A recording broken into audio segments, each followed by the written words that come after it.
پہ راضی ہو جائے گا۔ تو پھر بے سکونی کی وجہ کیا ہوئی؟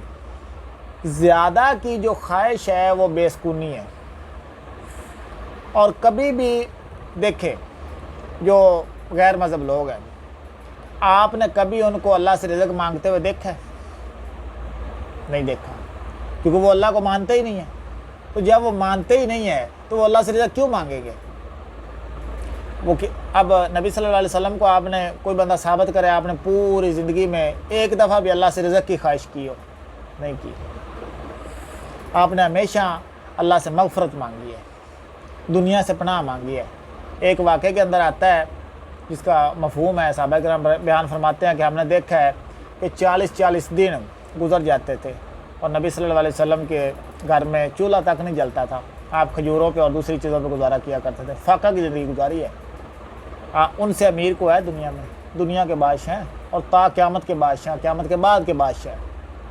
اللہ نے ان کو اختیار دیا ہے اور وہ پوری جب تک یہ ہے دنیا ہے اور دنیا کے بعد کی جو زندگی ہے، نبی صلی اللہ علیہ وسلم جنت میں بھی بادشاہ ہوں گے۔ تو انہوں نے کبھی رزق نہیں مانگا، اللہ سے کبھی رزق نہ مانگے۔ بابا جی عرفان الحق بھی کہتے ہیں، آپ ان کی سپیچیں سنیں، وہ کیا کہتے ہیں؟ وہ بھی یہی کہتے ہیں کہ اللہ سے ہمیشہ جب بھی مانگنے ہیں نا، دو چیزیں مانگیں، قیامت میں صالحین کا ساتھ مانگے، دنیا میں مغفرت مانگے، قبر کے عذاب سے مغفرت مانگے۔ تو بابا جی کیا فرماتے ہیں واصف علی واصف صاحب کہ جو اب تک ہوئی ہے اس کا مطلب ہے کہ وہ مہربانی نہیں ہے، تو اس کا مطلب نہ شکری ہے کہ جو اللہ نے دیا اس پہ راضی نہیں ہے، اور اضافے کی خواہش ہے، ایک فیکٹری ہے تو اس پہ خوش نہیں ہے۔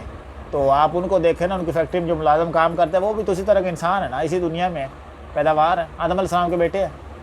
تو وہ کیا ہے کہ وہ اپنا ان کے پاس نہیں ہے، وہ اس فیکٹری میں مزدوری کر رہا ہے اور مالک چاہتا ہے کہ اس کے 2 فیکٹریاں ہو جائیں۔ تو اب دیکھیں زیادہ کی جو اضافے کی جو خواہش ہے نا، رات کو دیکھیں آپ 6 8 10 ٹیبلٹ لے کے سوتے ہیں یہ جو امیر لوگ ہیں۔ وجہ کیا ہے؟ بے سکونی کی، اضافے کی خواہش۔ اللہ نے جو دیا اس پہ راضی ہو جاؤ۔ بابا جی رحمۃ اللہ علیہ کے کہنے کا سمجھانے کا مقصد یہ تھا۔ اس کا مطلب ہے کہ جو اب تک ہوئی وہ مہربانی نہیں ہے، مہربانی میں مزید مہربانی کے اضافے کی خواہش جو ہے نا، یہ بے سکونی ہے۔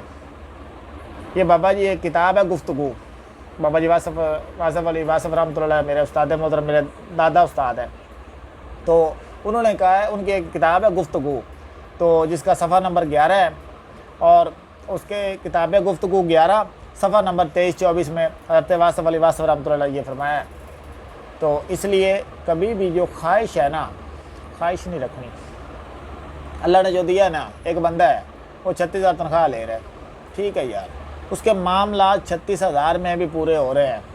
ایک بندہ ہے وہ 36 لاکھ سیلری لیتا ہے، اس کے معاملات پورے نہیں ہوتے، اضافے کی خواہش ہے۔ تو کبھی بھی اضافے کی جو خواہش ہے نا، اب پتہ چلا بابا جی رحمۃ اللہ کے قول سے اور بابا جی رحمۃ اللہ جو واقعہ فرمایا اس سے یہ پتہ چلا کہ بے سکونی جو ہے نا، وہ اضافے کی خواہش جو ہے وہ بے سکونی ہے۔ جو بندہ سکون چاہتا ہے نا، اضافے کی خواہش چھوڑ دے، اللہ نے جو دیا اس پہ راضی ہو جائے۔ قیامت کے دن بھی آپ کی موجیں ہیں، دنیا میں بھی آپ کی موجیں ہیں۔